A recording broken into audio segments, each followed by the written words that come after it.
Dear all, Assalamu alaikum. I hope you all will be fine. Class, today our topic is functional group. An atom or a group of atoms or a double bond or a triple bond whose presence imparts specific properties to organic compounds is called a functional group. Functional group से मुराद यहाँ पर ये है कोई एक atom और group of atoms, double bond या triple bond अगर किसी ऑर्गेनिक कंपाउंड में मौजूद हैं तो उनकी मौजूदगी जो है वो उस ऑर्गेनिक कंपाउंड को स्पेसिफिक होता है, ख़ास यूनिक प्रॉपर्टीज़ करेक्टरिस्टिक्स। तो इम्पार्ट्स मीन होता है अता करना या इम्पार्ट्स गिव करना होता है या ट्रांसमिट करना होता है। तो ऑर्गेनिक कंपाउंड्स में अगर कोई एक एटम या एटम्स का मजमूआ या डबल और ट्रिपल बॉन्ड उसको कोई ख़ास किस्म की केमिकल प्रॉपर्टीज़ जो है वो ट्रांसमिट कर देता है या उस ऑर्गेनिक कंपाउंड्स की जो केमिकल प्रॉपर्टीज़ हैं वो उस ख़ास ग्रुप की वजह से है, तो उस ग्रुप को यानी उस एक एटम को या उस ग्रुप ऑफ एटम को या डबल और ट्रिपल बॉन्ड को जो कि उस ऑर्गेनिक कंपाउंड को स्पेसिफिकली या स्पेसिफिक किस्म की खसूसियात जो है वो देता है, तो उस उन ग्रुप्स को, एटम्स के ग्रुप्स को या उस डबल या ट्रिपल बॉन्ड को हम कहेंगे functional group, because they are the chemically functional part of molecule. Chemically mean जो भी मॉलिक्यूल केमिकली रिएक्ट करता है तो उसका जो केमिकली रिएक्ट करना है या उसकी जो केमिस्ट्री है वो किस पे डिपेंड करेगी, वो उसके फंक्शनल ग्रुप पे डिपेंड करेगी कि उसमें कौन सा फंक्शनल ग्रुप है। तो यानी कि जो भी एक ऑर्गेनिक कंपाउंड है वो किस किस्म की रिएक्शन शो करता है और किस किस्म की उसकी फिजिकल और केमिकल प्रॉपर्टीज़ हैं वो डिपेंड करता है उसके फंक्शनल ग्रुप पर। अब हम देखेंगे कि फंक्शनल ग्रुप्स जो हैं वो मतलब किस तरह से हमारी हेल्प कर रहे हैं। एक तो ये हो गया, हमने कहा कि केमिकल प्रॉपर्टीज़ उसकी वजह से है, तो क्या फंक्शनल ग्रुप को यूटिलाइज़ करते हुए हम ऑर्गेनिक कंपाउंड को ऑर्गेनाइज़ कर सकते हैं, उनको अरेंज कर सकते हैं डिफरेंट फॉर्म में ताकि हमारे लिए उनकी स्टडी करना आसान हो। The study of organic chemistry is organised around functional groups. Organised mean arrange कर दी गई, यानी अरेंजमेंट से मुराद यहाँ पे ये है कि उनको एक ऑर्डर कर दिया गया कि उसकी स्टडी करने के लिए। Each functional group defines an organic family. अब यहाँ पर बताने का मकसद ये है कि हमने ऑर्गेनिक कंपाउंड्स को जो है वो उनकी स्टडी के लिए, उनको आसानी से समझने के लिए, उनकी केमिस्ट्री को समझने के लिए, उनको आसान तरीके से स्टडी करने के लिए हमने क्या किया कि हमने फंक्शनल ग्रुप की बुनियाद पर उनको उनकी ऑर्गेनिक फैमिली में डिवाइड कर दिया। क्यों डिवाइड किया? Because there are over 6 millions organic compounds. या बच्चों, हम लोगों ने लास्ट में भी जो है वो पिछले टॉपिक में भी ये बात पढ़ी कि यहाँ पर हम लोगों ने शुरू में ही डेफिनेशन में ही ऑर्गेनिक कंपाउंड्स में ये बात की थी, the study of hydrocarbons and their derivatives. अब डेरिवेटिव से क्या मुराद है? मैंने आपको वहाँ पे बताया था कि अगर हम हाइड्रोकार्बन्स की एक हाइड्रोजन रिप्लेस करते जाते हैं किसी भी एक एटम के साथ या एटम ऑफ ग्रुप के साथ या डबल और ट्रिपल बॉन्ड के साथ, तो हमारे पास जो है वो नए कंपाउंड्स बन जाते हैं। इस प्रोसेस को हम कहते हैं डेरिवेटाइज करना या डेरिवेटिव्स। ठीक है, वो जो नए कंपाउंड्स बनते हैं। यहाँ पर कह रहे हैं कि नए अब यहाँ पर हम अगर बात करें तो there are large diversity of the organic compounds, there are large number of organic compounds. तो इनकी स्टडी करना बहुत मुश्किल है, मिलियंस में है।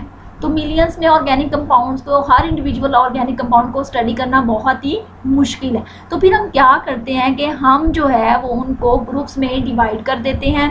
There are only a handful functional group. यहाँ पर जो है वो फंक्शनल ग्रुप कम है। And each serve to define a family of organic compound. यानी हम क्या करते हैं कि हम तमाम ऑर्गेनिक कंपाउंड्स को उनके फंक्शनल ग्रुप की बुनियाद पर उनकी फैमिली में डिवाइड कर देते हैं। जब हम फंक्शनल ग्रुप की बुनियाद पर हर ऑर्गेनिक कंपाउंड की फैमिली में डिवाइड करते हैं तो हमारे पास यहाँ पर जो तादाद है उन फैमिलीज़ की वो कम है। इस तरह से हम उनको आसानी से उनका मुतालिया कर लेते हैं। अब अगर हम एक फैमिली की बात करें तो जो एक फैमिली होगी उसके जितने भी मेंबर्स होंगे उनकी जो केमिकल प्रॉपर्टीज़ हैं वो सेम होगी। इस तरह जो मिलियंस ऑफ ऑर्गेनिक कंपाउंड्स हैं उसको हम जस्ट जो है वो जो बिल्कुल small number of organic families हैं उसके अंदर स्टडी करते हैं। इस तरह से जो है वो हमारे लिए ऑर्गेनिक कंपाउंड्स की स्टडी करना आसान हो जाता है। फंक्शनल ग्रुप की फैमिलीज को डिस्कस करने से पहले हम देखेंगे यहाँ पर एक इंफॉर्मेशन जो कि आपके लिए हेल्पफुल होगी। It is useful to view a molecule as being composed of two parts. एक मालिक्यूल के दो हिस्से होंगे।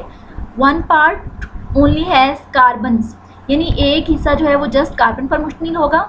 डेट आर सिंगली बॉन्डेड, जो कि सिंगल कार्बन एटम जो है वो बॉन्डेड होंगे। एंड देयर एसोसिएटेड हाइड्रोजन, और मतलब कि एक कार्बन जो है वो सिंगल बॉन्डेड होगी और जो भी उसके साथ जो है हाइड्रोजन वो डिपेंड करेगा उसकी वैलेंसी पर।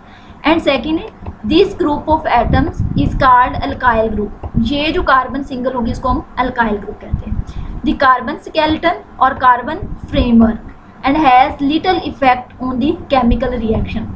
मीन क्या कि एक तो उसके साथ जो हमने पीछे बात की कि कोई भी एक स्पेसिफिक एटम हो सकता है, ग्रुप ऑफ एटम हो सकता है, डबल बॉन्ड ट्रिपल बॉन्ड हो सकता है, उसके साथ साथ एक पार्ट जो होगा वो उसमें अल्काइल ग्रुप का होगा। और अल्काइल ग्रुप आप जानते हैं कि जब हम अल्केन में से एक हाइड्रोजन रिमूव करते हैं तो जो हमारे पास आता है उसको हम क्या कहते हैं, अल्काइल ग्रुप। क्लास अब हम आते हैं अपने फंक्शनल ग्रुप की तरफ। हमारा फर्स्ट फंक्शनल ग्रुप जो यहाँ पे है, आप देख सकते हैं कि यहाँ पे कार्बन कार्बन के दरमियान में क्या है, सिंगल बॉन्ड। तो जब कार्बन कार्बन के दरमियान में सिंगल बॉन्ड होगा तो उस क्लास ऑफ कंपाउंड्स को हम कहते हैं अल्केन। ठीक है, अल्केन। अब यहाँ पर इसकी जो एग्जांपल दी गई है CH3, इसको हम कहते हैं ईथेन। ठीक है, तो अब यहाँ पर अल्केन जो है वो कार्बन कार्बन सिंगल बॉन्ड होगा तो हम इसके क्या कहेंगे, alkane. Carbon carbon double bond है यहाँ पे। अब यहाँ पे हमने पीछे ये पढ़ा है कि फंक्शनल ग्रुप या तो सिंगल हो सकता है, single bond, double bond, triple bond, या कोई एटम या ग्रुप ऑफ एटम हो सकता है। तो यहाँ पर अल्केन में जो फंक्शनल ग्रुप है वो है सिंगल बॉन्ड, तो इसको हम क्लास ऑफ कंपाउंड्स का क्या कहते हैं, अल्केन। और इसकी एग्जांपल हमारे पास यहाँ पे क्या है, ईथेन। अगर हम सेकंड की बात करें तो यहाँ पर हमारे पास कार्बन कार्बन डबल बॉन्ड है तो हम इसको क्या कहते हैं, अल्कीन। यानी ऐसे ऑर्गेनिक कंपाउंड्स जिनमें डबल बॉन्ड होगा वो अल्कीन कहलाएंगे। और इसकी एग्जांपल यहाँ पे क्या है, ईथीन। ठीक है, नेक्स्ट अगर हम बात करें तो यहाँ पर हमारे पास कार्बन कार्बन ट्रिपल बॉन्ड है तो इसको हम कहते हैं ट्रिपल बॉन्ड फंक्शनल ग्रुप जो है। और क्लास ऑफ कंपाउंड्स क्या होगी, अल्काइन। तो इसमें देखें हमारे पास यहाँ पे एसिटाइलिन हम इसको कहते हैं या इथाइन कहते हैं, इसकी एग्जांपल है हमारे पास। नेक्स्ट अगर हम बात करें तो यहाँ पर देखें क्लास हमारे पास ये एक्स रिप्रेजेंट है और एक्स रिप्रेजेंट कर रहा है हेलोजेंस। आप लोगों ने ये फर्स्ट ईयर क्लास में जो ग्रुप पढ़े हैं पीरियोडिक टेबल 6 चैप्टर में, वहाँ पर हम पढ़ चुके हैं कि जो हेलोजन फैमिली है वो कौन कौन से उसमें एलिमेंट्स हैं, fluoro, fluorine, chlorine, bromine and iodine. हम इनको हेलोजन फैमिली कहते हैं या हेलो ग्रुप्स कहते हैं, हेलो एटम्स कहते हैं। तो इसमें फ्लोरो, क्लोरो, ब्रोमो, आइडो, कोई भी एक एटम जो है वो किसी के साथ जब अटैच होगा तो उसकी स्पेसिफिक प्रॉपर्टी देगा और इसे उनको क्या कहते हैं, फंक्शनल ग्रुप।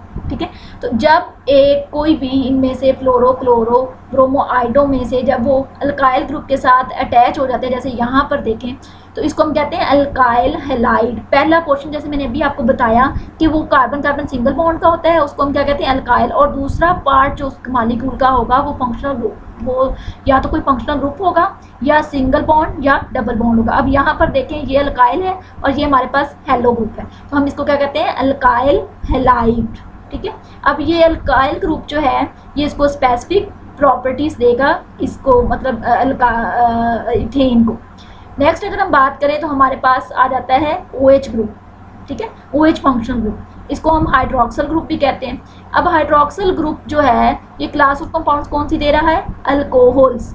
अब यहाँ पर देखें अल्कानोल लिखा हुआ है, हम क्या कहते हैं, अल्केन के आखिर लास्ट में जो ई है उसको रिमूव करके अगर OL में कन्वर्ट कर दे तो ये इसका ओपैक नेम भी बन जाता है। ये ओनवर्ड हम आगे जाके देखेंगे इसकी नोमेनक्लेचर में कि ये OL क्यों दिया गया, हाइड्रोक्सल से OL निकाला और ये इसकी नोमेनक्लेचर में यूज़ होता है अल्कानोल। अब देखें यहाँ पे ये अल्काइल ग्रुप है, इसके साथ जब हमने हाइड्रोक्सल ग्रुप अटैच किया तो ये क्या बन गया, अल्कोहल। इसको हम दो तरह से इसके नेम कर सकते हैं, इथाइल अल्कोहल या एथानॉल। जैसे ये अल्कोहल करेंगे तो इथाइल अल्कोहल, और या फिर हम क्या करेंगे, ये इथेन का रिमूव करने के बाद OL लगाएंगे तो एथानॉल। तो हम इसको इस तरह से डिफाइन कर सकते हैं। नेक्स्ट अगर हम बात करें तो हमारे पास आ जाता है अमाइनो ग्रुप। आप जानते हैं अमोनिया NH3, अगर उसमें से एक हाइड्रोजन को रिप्लेस करें तो हमारे पास आ जाता है NH2, और उस हाइड्रोजन को जब हम किसी अल्काइल ग्रुप के साथ रिप्लेस करते हैं तो जो हमारे पास फंक्शनल ग्रुप होता है वो अमाइनो होता है, और जो क्लास ऑफ कंपाउंड्स दे रहा है हमारे पास वो होगा अमाइन। CH3, CH2, NH2 ये हमारे पास जो है वो अल्केन है, इसके साथ अल्काइल ग्रुप है और इसके साथ जो है वो हम क्या अटैच कर रहे हैं